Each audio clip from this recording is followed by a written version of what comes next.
Abengourou est une ville située à 210 km d'Abidjan dans la partie est du pays. Cette région est une grande zone productrice de cacao dont la Côte d'Ivoire est le premier producteur mondial. Mais depuis fin novembre 2020, le cacao ivoirien ne trouve plus preneur et les fèves restent dans les entrepôts. Cette ville, habituée au trafic de camions chargés de cacao, tourne aujourd'hui au ralenti. Les artères de la ville sont presque vides et les entrepôts des coopératives sont remplis de fèves de cacao. Depuis le mois de décembre, nous avons des difficultés pour la commercialisation de nos produits. Donc nous avons les stocks des planteurs qui sont sous notre main. On a du mal à évacuer ça chez les exportateurs. Ils estiment que leur quota a été atteint. Les volumes qui leur ont été alloués par le conseil ont été déjà réalisés. Actuellement, dans nos magasins directs, nous avons près de 350 tonnes. Au niveau de nos producteurs, nous avons près de 100 tonnes qui sont dans nos magasins des sections. Ici, dans cet entrepôt d'une autre coopérative, les fèves de cacao ont commencé à pourrir dans leurs sacs. Une grosse perte pour cette entreprise. Lorsqu'un producteur envoie son cacao qui est 1 tonne, c'est les 1 tonne que nous payons. Avant le Covid, on payait normalement le cacao. Maintenant, on n'arrive même plus à vendre. La pandémie de Covid-19 a ralenti le commerce mondial et elle est peut-être une des raisons de cette crise. Mais globalement, le cacao ivoirien est frappé par une chute de la demande liée à un prix jugé trop élevé par les acheteurs de cacao. Il s'agit des Suisses Barry, Calebo et Ecom, des Français Suden et Touton, de l'Américain Cargill et du groupe de Singapour Olam.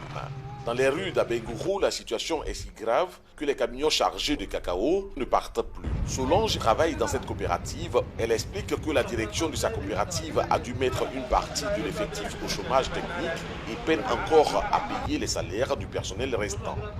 Depuis la crise du cacao, c'est difficile pour notre employeur de nous payer régulièrement les salaires. Il y a une partie du personnel qui est au chômage technique à cause de la crise du cacao. Et les salaires ne viennent pas en entièreté. Donc c'est un peu difficile. Nous décidons de nous rendre dans une plantation de cacao pour interroger des producteurs. Après quelques minutes de pistes difficiles à pratiquer, nous arrivons dans un petit village qui produit du cacao. Dans cette plantation, à certains endroits, les mauvaises herbes ont envahi les cacaoyers et leurs cabosses. Les manœuvres commises à cette tâche ont en fait déserté la plantation. J'ai 2 manœuvres qui suivent ce champ. Et nous n'avons pas l'argent pour les donner. En tout cas, le cacao se trouve dans le magasin, stocké dans les magasins.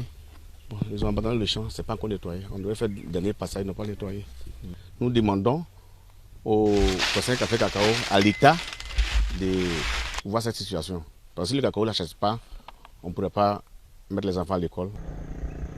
Chaque jour, certains producteurs de cacao font la navette entre leur village et la ville afin de trouver un entrepôt où stocker le cacao en attendant une solution.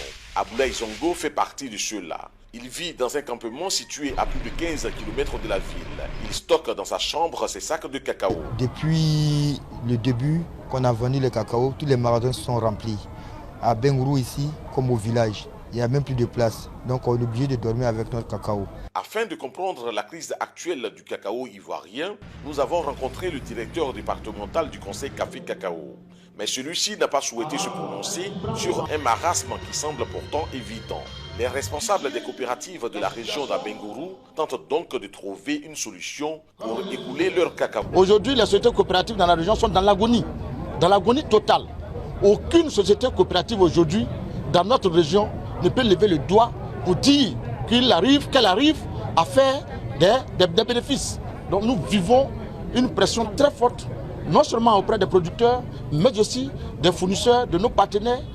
Un groupe de négociants ivoiriens qui dispose d'une capacité d'exportation estimée à 300 000 tonnes de fèves de cacao a ainsi demandé au Conseil Café Cacao de mettre fin au monopole des multinationales qui achètent 100% de la récolte ivoirienne chaque année afin de donner la place à des acheteurs nationaux.